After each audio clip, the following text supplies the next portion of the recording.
Selamat malam teman-teman Lintang Kemukus semuanya. Kali ini Lintang Kemukus akan menceritakan suatu kisah misteri tentang pesugihan. Dan pesugihan ini berada di suatu daerah yang bertempat di Jawa Timur. Dan kisah ini mengisahkan cerita nyata, tempat dan kejadiannya pun nyata. Hanya nama-nama tokoh di dalam cerita ini yang sengaja Lintang Kemukus samarkan hanya demi memudahkan berlangsungnya cerita ini. Baiklah teman-teman Lintang Kemukus semuanya, mari kita simak cerita berikut ini. Cerita ini dimulai dari kisah sebuah keluarga yang susah dalam perekonomian rumah tangganya.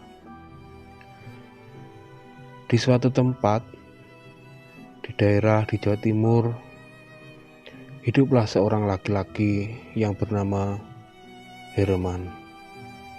Herman memiliki seorang istri yang bernama Ani, dan mereka dikaruniai 3 orang anak, dan anak mereka masih kecil-kecil. Anak yang pertama bernama Lia, dan yang kedua bernama Nina. Sedangkan yang terakhir anak laki-laki, mereka beri nama Vio. Di suatu sore, Herman dan istrinya sedang duduk santai di emper rumahnya. Herman bercerita pada istrinya tentang kehidupan mereka yang sengsara. Herman pun berkata, "Bu, kenapa ya kehidupan keluarga kita kok kayak gini terus? Sedangkan kita sudah berupaya sedemikian rupa, tapi masih saja tetap susah memenuhi kebutuhan hidup sehari-hari." Ani pun menjawab, "Sudahlah Pak, biarlah, mungkin masih segini rezeki kita. Kita sabar saja Pak, sambil terus berusaha." Herman menimpali istrinya, "Tapi Bu, sebagai laki-laki, kepala keluarga, aku seakan mau menyerah. Aku sudah capek, tapi apa hasilnya? Kita masih tetap belum cukup, dan hari-hari selalu hutang ke tetangga." "Iya Pak, aku mengerti, tapi harus gimana lagi? Kalau nggak sabar dan terus berusaha." Herman pun menjawab, "Apa Ibu mau terus dihina sama tetangga di saat Ibu datang berhutang?"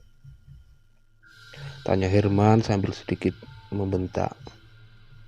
Ani pun hanya diam, karena dia sendiri pun juga bingung memikirkan nasib keluarga mereka. Mereka berdua sama-sama diam. Tak lama kemudian, Herman mulai berbicara lagi.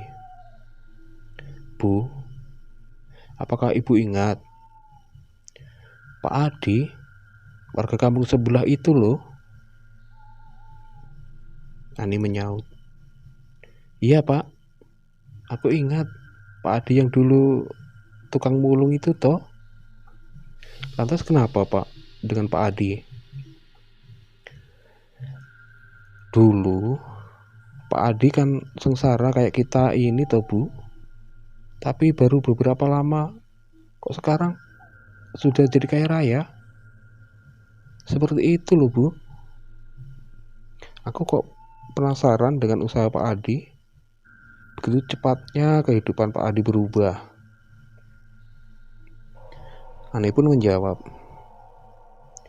"Pak, kalau Bapak penasaran, coba toh Pak, Bapak datang bertamu ke rumah Pak Adi dan bertanya.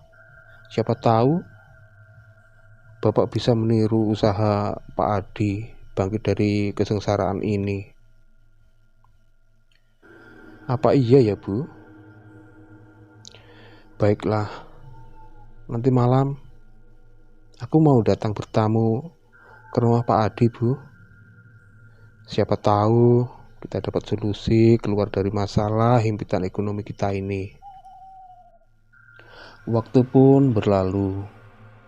Herman dan istrinya masuk ke rumah. Tak lama kemudian malam pun tiba. Herman bersiap-siap untuk bertamu ke rumah Pak Adi. Setelah bersiap, Herman pun pamit kepada istrinya dan ketiga anak-anaknya.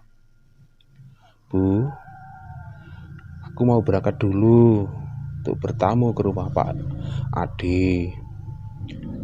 Doakan ya supaya Bapak berhasil mendapatkan informasi dari Pak Adi. Ya Pak, hati-hati di jalan. Dan ingat, baliknya jangan malam-malam ya Pak. Iya Bu, Bapak berangkat dulu ya. Assalamualaikum. Waalaikumsalam Pak. Akhirnya Herman pun berangkat dengan berjalan kaki menuju ke rumah Pak Adi yang gak begitu jauh dari kampung halaman si Herman. Sesampainya di rumah Pak Adi, Herman pun mengetuk pintu dan mengucap salam kepada Pak Adi. Tak lama kemudian, Herman dipersilahkan untuk masuk dan duduk di kursi tamu rumah Pak Adi. Pak Adi pun mulai membuka perkataan malam itu. Ada apa ya, Dik Herman? Kok tumben-tumbenan datang bertamu ke rumah? Herman pun menjawab, "Iya Pak Adi, saya mau bertanya pada Pak Adi." Akhirnya Herman menceritakan kisah kesulitan hidup rumah tangga mereka pada Pak Adi. Pak Adi pun mendengarkan cerita Herman, sedikit agak miris juga terlihat dari raut wajah Pak Adi. Akhirnya Herman pun bercerita, "Ya begitulah Pak, maksud kedatangan saya kemari mau bertanya, kok Pak Adi begitu cepat ya berhasil, sedangkan setengah tahun yang lalu Pak Adi masih sedikit kesusahan ekonomi juga. Bu, tolong saya ini dikasih tahu caranya Pak." Dengan sedikit berat dan ragu, Pak Adi pun menjelaskan kepada Herman. Pak Herman mulai berbicara. "Begini Dik Herman, sebenarnya saya agak keberatan menceritakan pada siapapun. Tapi karena Dik Herman sudah bercerita dan saya pun pernah merasakan hal yang sama dengan Dik Herman. Baiklah Dik, dulu saya sudah nggak betah lagi hidup dalam kemiskinan.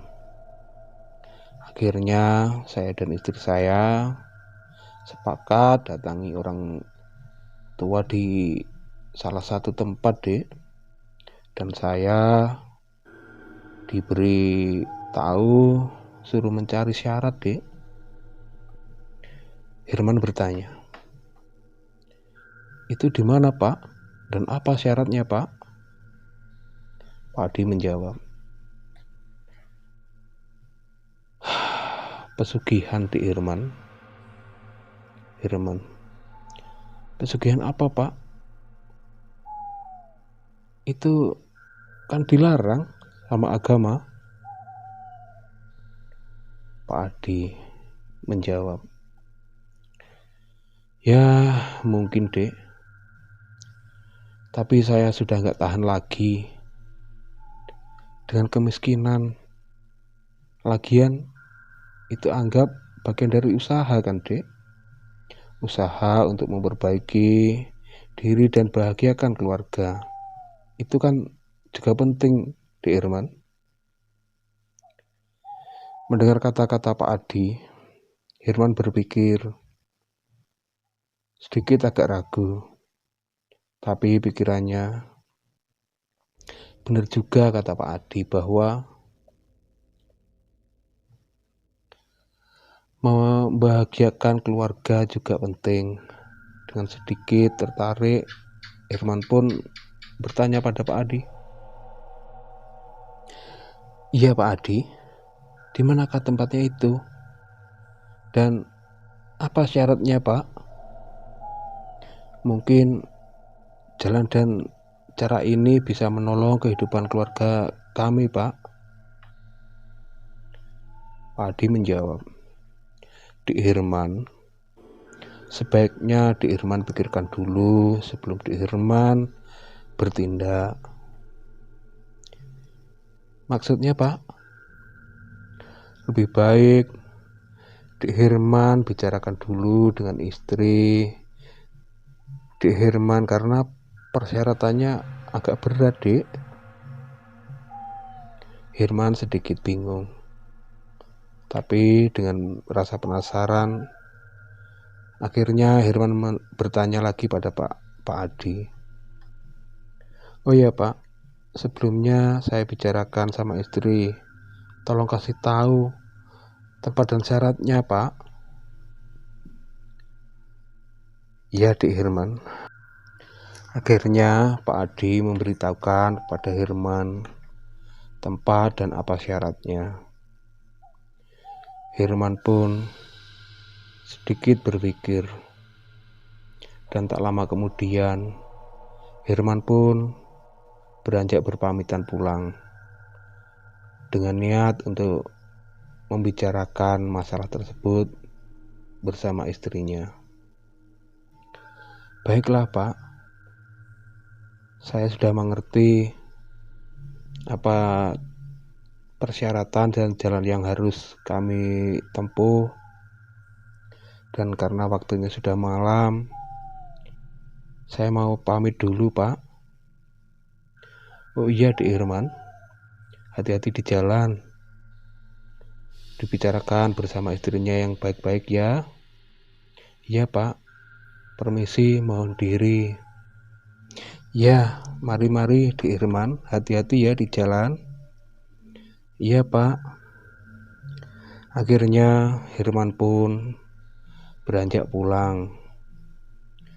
Sedikit pikiran bingung bercampur harapan.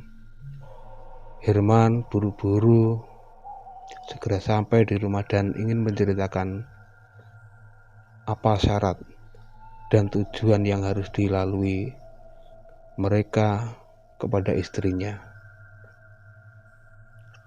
Baiklah teman-teman Lintang Kemuku semuanya, saya kira sampai di sini dulu untuk cerita pesugihan kali ini, dan mohon maaf jika di dalam cerita ini ada nama-nama yang mirip dengan teman-teman atau saudara-saudara Lintang Kemuku semuanya.